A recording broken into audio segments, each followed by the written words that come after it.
share with you guys. I'm even going to take just a really short minute just to introduce him because I don't want to take too much time. I want him to be able to talk since we do have to get off the line at 6 to jump onto our overview call. But for those of you who don't know, Brandon Barber has been my personal business coach now for 6 months. He's coaching some of my team members as well, and we're all blessed to have him by our side and helping us. And he's got a lot of amazing tools and mindset shifting tools he's going to share with you tonight. Brandon's been helping millions of people in network marketing business over the last, I don't know how, since 2004, I think, Brandon, yep. Having success and helping people build to leadership levels and beyond. So with that, I'm just going to let Brandon take over the line. If Nicole, you could put him on speaker view, that would be fabulous.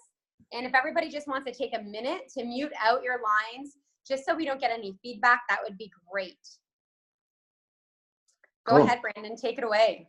Well, thanks, Sarah, and thanks, Nicole. I appreciate it. Anytime somebody will listen to me talk, I always like that. So I have 4 boys, and they don't necessarily listen to a lot of what I have to say. So they do sometimes. I like Sarah said, I've been working with people for the last 18 years around mindset.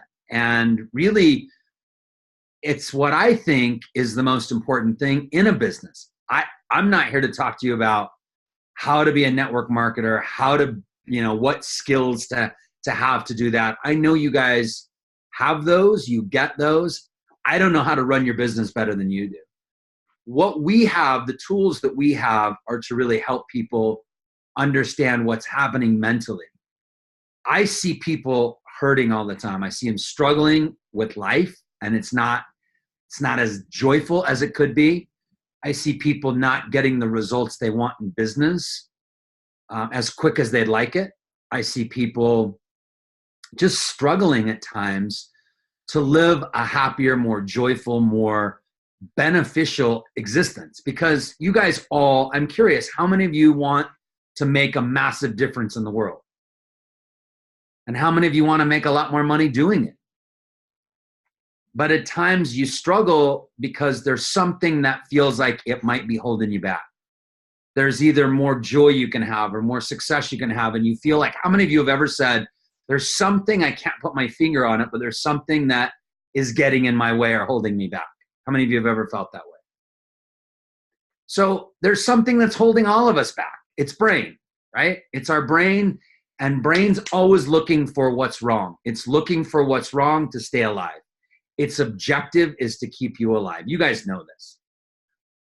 But based on that, it creates issues and creates struggles sometimes, or it gives bad advice. And the bad advice that runs us, we then act on the bad advice. And we know that when we act on the bad advice, it creates bad habits. Bad habits have way more traction than good intentions. So it doesn't matter what your intentions are, or how hard you work, or how amazing, how charismatic you are. Bad habits always have more traction. So the subconscious is usually what creates a lot of these bad habits. But I hear people do this all the time. They say, I don't necessarily know what's going on. What's getting in my way? What is it specifically? And they'll name something, but that might not be it. I had a woman call me the other day, and she said, you got to help me with my business. My business is not working the way it's supposed to. My team's just not doing what they're supposed to be doing. It's crazy, but I know what it is. It's my compassion and my desire to go out and do it. I know it's just not there. I don't have enough enthusiasm. And I went, I don't necessarily think that's the problem, right? You sound very enthusiastic about this problem that you have. So is it enthusiasm, or is there something else going on? A few years ago, I had this massive problem with my hip. My right hip was in pain. I was in turmoil. Like, I couldn't stand for more than a half an hour. I couldn't sleep properly. I was in massive pain. So I went to a doctor, and I said, Doc, you got to help me with this pain. And I know you guys would tell me, well, you just need to be on our products and live a more healthy lifestyle, and you wouldn't have pain in your hip. Well, I didn't know for sure what was going on. The doctor ran all these tests, came back and said, there's nothing wrong with your hip. And I said, but I'm in pain. And he said, you might be, but there's nothing wrong with your hip. So I got a second opinion.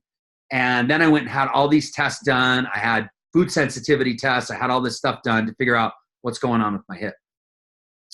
Nothing, right? Everybody's saying the same thing. So I walk in a physical therapist's office and I say, you got to help me with my hip. There's something wrong with it. And she said, there's nothing wrong with your hip. Said, yes, I know. I've been told that now a lot, but I'm in pain. And she said, well, I know what's causing the pain because I watched you walk in here. And it's your left foot. You don't have enough strength in your left foot. And I can even see the imbalance as you walk. And she goes, I want to show you something. And she even showed me in the mirror where my left leg was literally smaller than my right leg. It was crazy. Then I had a body image issue after that, right? And so now I have this bad hip and I have a body image issue because I'm like, well, I can't ever wear shorts but what she revealed to me was what was causing the pain. And it was that my left foot wasn't strong enough. So I spent the next 6 months working on my left foot. But I kept telling her, the pain is in my hip. And she said, I know, but we need to work on what's causing the pain. And in 6 months, my pain in my hip went away. But all we did was spent all that time on my left foot. How many of you have had something like that physically? Well, mentally, it's the same thing. What's actually causing the stuff that's getting in our way? And you took a crazy assessment, ranking blowing up an airliner and a good meal. And what in the world, if you didn't take that assessment, you can. How many of you took that assessment? Was that thing one of the craziest things you've ever done or what? Like, what in the world does this thing have to do with anything?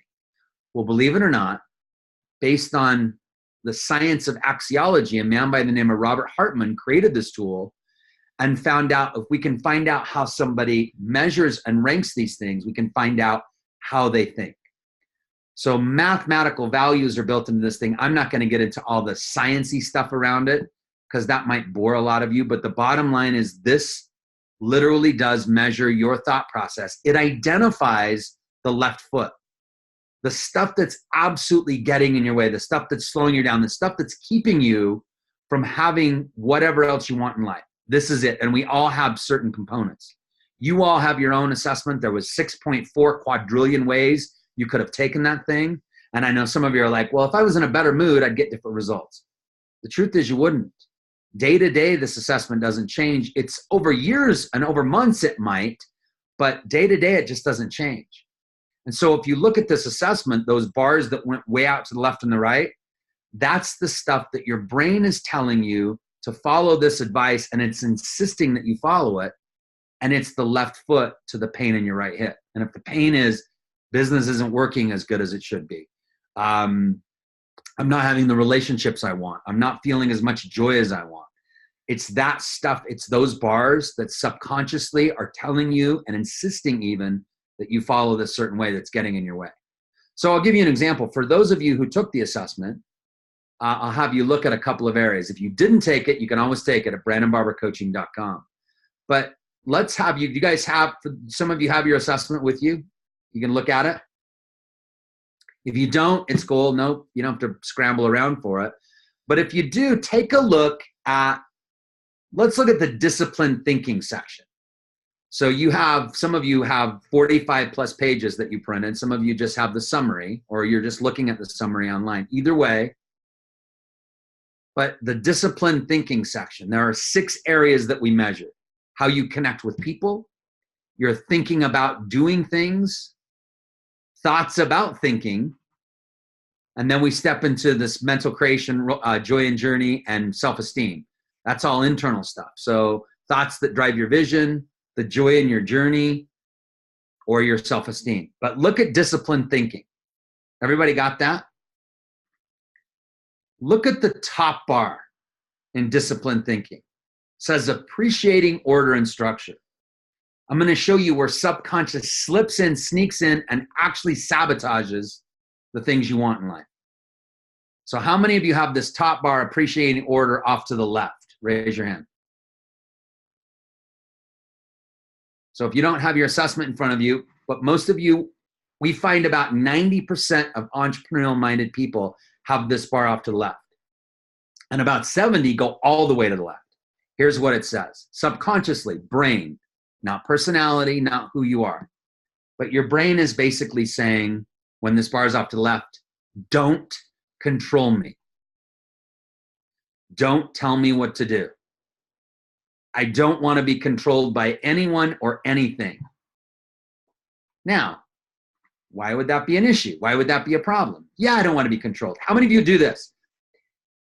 You'll say, I just wish somebody would tell me what to do, and then somebody does and you resist it. And maybe you don't do that, but you know team members that do that, right? Some people on your team, you're like, I don't know why they don't do what I tell them to do. Well, maybe they're feeling this resistance. I don't want to be controlled and told what to do by anyone or anything. And guess what, guys? That includes from yourself. So if you tell me how to get healthy, I'm going to go, I'm not going to be told what to do and how to eat. Don't tell me how to eat. I don't want to be controlled and told how much I can eat or what I can eat, or I want to be able to eat whatever I want when I want. You ask me, am I going to be at my best, in my best health? I have to surrender to discipline in some way in order to be healthy. But I'll rebel against my own cause.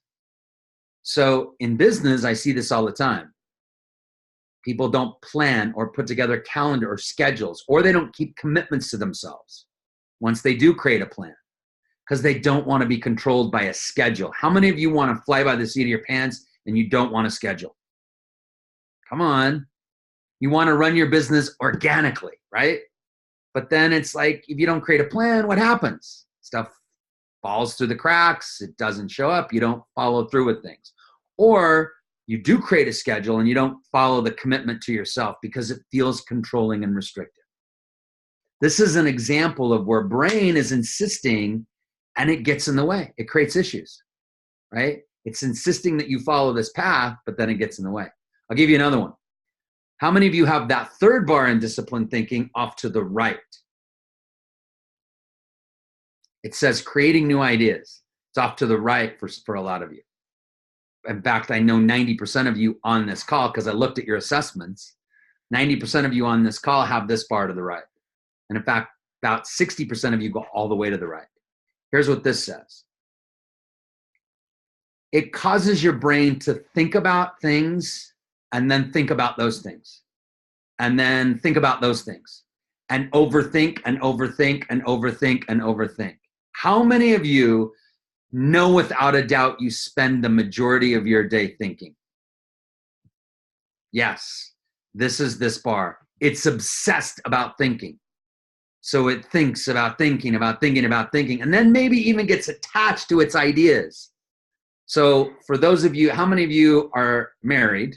How many of you are married or have a significant other? If I asked your significant other about this for you, and I said, tell me, when your significant other, your wife, or I don't see any men on the phone, so I'm assuming that would all be wife in some way, shape, or form. But again, however that looks is totally cool with me. But I asked them, what would it be like when that person, you feel very strongly about your ideas and they challenge your ideas? What would they say? How badly do you dig your heels in or need to be right about things? So this third bar, it's a relationship killer. Not only in your personal life, but in business. It's just an example. Brain pushing, needing to be right at all costs, thinking in black and white, thinking about thinking about thinking about thinking. Now you might go, okay, you've given us two examples of where brain might get in the way of us having what we want. You might have identified the left foot. What do we do now? Guys, it's not that hard. Really what it is, it's about identifying and being aware of when this stuff shows up. Pivotal moments. We call this concept or process we call awareness, choice, and time. What you do is you're aware of some of these areas when they show up. You're like, I'm in it. I feel myself in this black and white thinking, or I feel myself resisting and rebelling against my own cause, which is being more successful in my business. You recognize when it shows up, and you recognize your sabotaging thoughts in that moment. What are they? How many of you know you have sabotaging thoughts in that moment? You go to make phone calls, or you go to do something, and brain goes, nah, let's find something else to do. It's like for me, I look in the Starbucks casing, right? And I travel all over the world, and I look in that casing in Starbucks, and I see scones and cookies and just all that stuff that's not great for you. And I say to myself, I can't eat that. And the rebel against the cause says, oh yeah, watch me. In fact, I'll have one of each. Don't tell me what I can and can't eat. I'll eat as many as I want. Noticing that moment and being aware of that and going, I'm rebelling against my own cause is critical. Knowing what my sabotaging thoughts are in that moment are also critical, because my sabotaging thoughts will get really creative. I deserve it. I'm in a hurry. It's not a big deal. My clients will relate better to me if I'm a little overweight. That's even how creative my brain will get in that moment. Recognizing and knowing my sabotaging thoughts in that moment are critical to giving myself a choice to think differently. And then I just prepare myself with this thing called on second thoughts. And here's the thing, if you're aware enough times and you give yourself a choice enough times, and then, so it's ACT, awareness, choice, and time, you do that enough times over and over again, you rewire your brain. That's it. It's as simple as that. Identifying the left foot, the stuff in your assessment that's creating the issues. Recognizing when it shows up, noticing your sabotaging thoughts, and not going into a bunch of criticism about that. Not criticizing yourself for not thinking differently or having different thoughts, and then practicing it over time. That's it. Awareness, choice, and time. So you might go, what do I do about this? How do I fix this stuff? It's really about awareness in the moment when it shows up. And then practicing that tool over and over again. I strengthened my left foot for 6 months, and then the pain in my right hip went away. So you guys know this, right? It's not rocket science. And if somebody's out there telling you that they have the secret to something, come on, do they really have the secret? Your business is 20% mechanics, 80% mindset. Just is. The mechanics are there. We make it harder than it needs to be because brain creates some of the stuff that's going on. That's all it is. So there's a lot of areas in this assessment that could be getting in your way. Struggles that could be happening, things that could be going on. And you can look at this and go through it. We'll be happy to go through it with you and walk through this step by step. I'll give you another example where I see a lot of people, where I've seen you guys have some stuff that's going on. Look at the mental creation section. So it's the one after disciplined thinking, mental creation.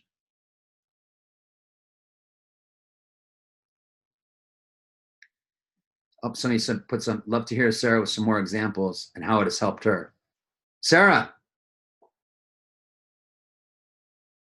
Yeah. Nicole wants to hear examples from you and how it has helped you. Yeah, absolutely. For me, like when you're talking about, I didn't recognize it before I started working with Brandon, how much I did resist against my own cause. I have been stuck at what I would say 24 club for 2 years, wanting to grow forward and just couldn't figure out what was going on. And just plan now, the disciplined thinking part, the planning sessions, every single day, like I do it daily, plan out my day from start to finish. I love it. It gives me so much more time freedom in my life. I'm so less stressed. As far as the sabotaging thoughts, I recognize them now. I call them by their name. I know when they're going to come up. And I have, an on second thought, and I'm just so much more productive in my business. And I just feel like this huge weight has been lifted off of me. Like now I understand it wasn't me. Like I wasn't doing anything wrong. I just was in my own way, in my head. And it's just released me from that, which has been amazing. Cool. Yeah. It's just brain. It's our brain, when left undirected, doesn't always guide us in the right way.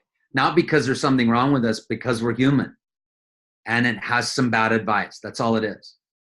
So we can take the next 10 minutes and I can answer any questions about any of these bars or anything else about what we do and how we help you, or I can just take on some of these things and show you, because I looked at your guys' assessment and in the mental creation section, how many of you have that third bar off to the right? It says vivid visionary. Yeah. So here's what that says. It says that you can visualize and envision anything. Now you go, well, do I need an assessment to tell me that? I know I can do that. But where's their problems in that? Where does that get in your way? And here's what happens. When you vividly visualize something and can get so attached to that visualization, subconscious doesn't know the difference between perfection and reality. So we'll vividly vision the perfect scenario, and then life shows up differently, and we get frustrated and irritated because life didn't show up how we saw it. I'll give you an example. You could be, how many of you have ever gone on vacation and you've been on vacation and you've been in paradise and been frustrated or upset because the weather, the hotel, something didn't go right? Yeah. Expectations. This part of our brain will create expectations about how it's supposed to look and be. We'll even set up shop there. So healthy, successful, wonderful people build castles in the sky. Neurotics furnish the castle.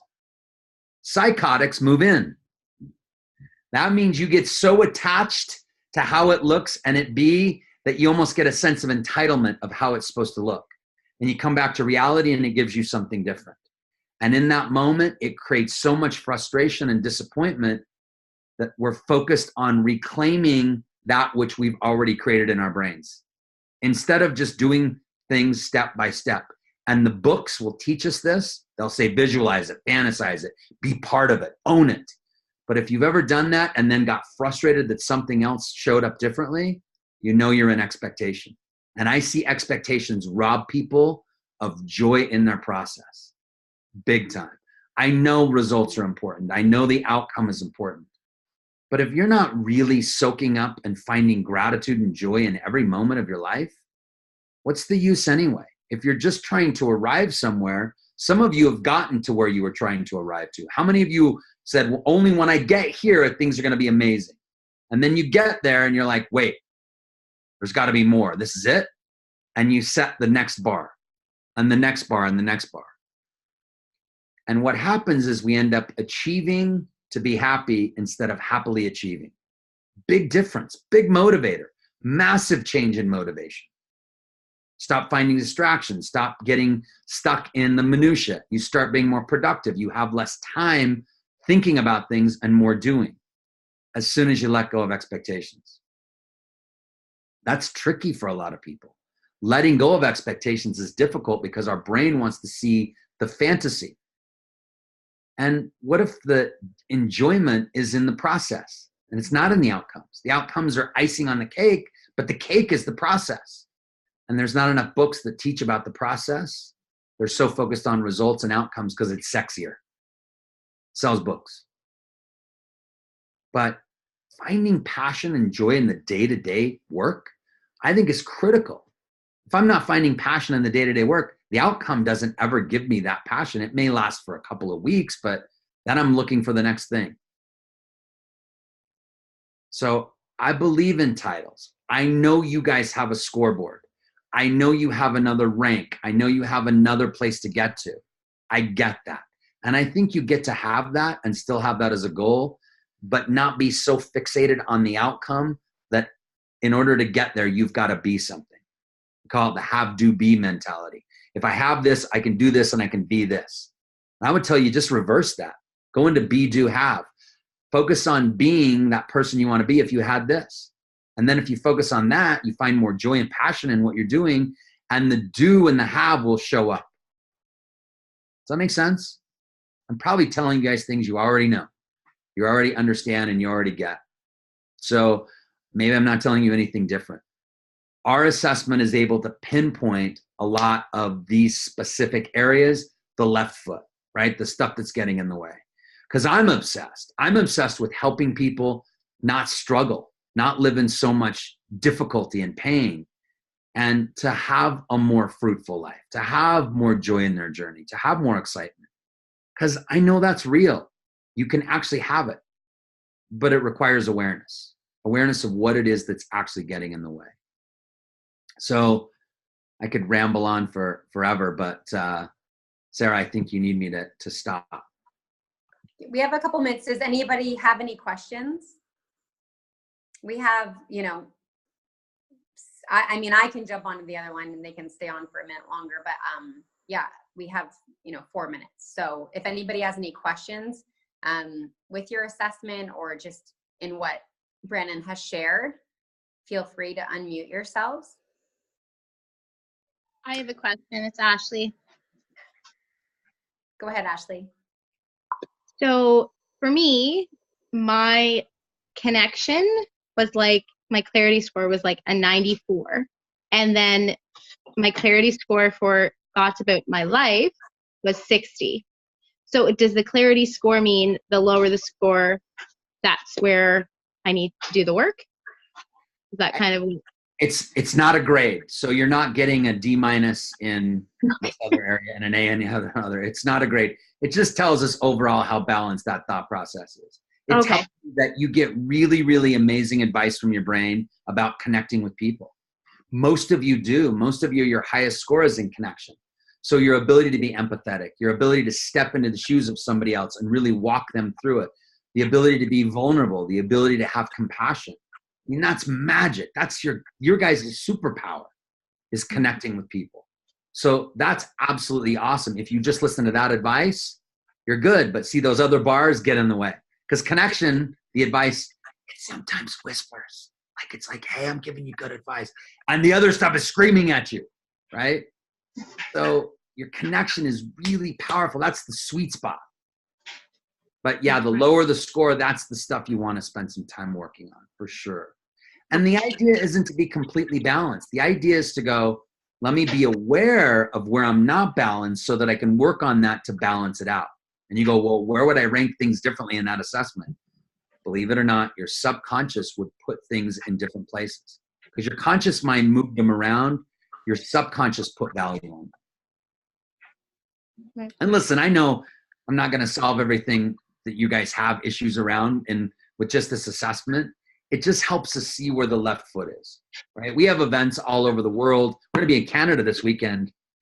I know Canada's a big place. You're like, that's like saying to us, like, I'll be in the US but we will be in Red Deer. If anybody wants to attend one of our events, we have events all over the world that you can attend, and we give you more tools at those things around some of these areas and experiences to help you sort of shift out of them. And we'd love to come do an event for all of you. You're probably all in, I know, all in somewhere different, though. You're all probably in a different place. So, but we'd love to come to an event for you guys somewhere in some way, shape, or form, and really help you dig in and understand some of this stuff and what's going on in there. Any other questions? I know I only have a couple minutes.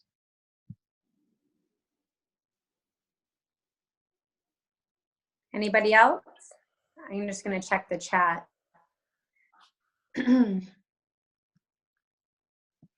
Love to have you in Ontario, Nicole says. Nicole Scott. You should go to Ontario in July when I'm there. Yeah, this is actually interesting. We've done more events in Toronto than any other city in the world.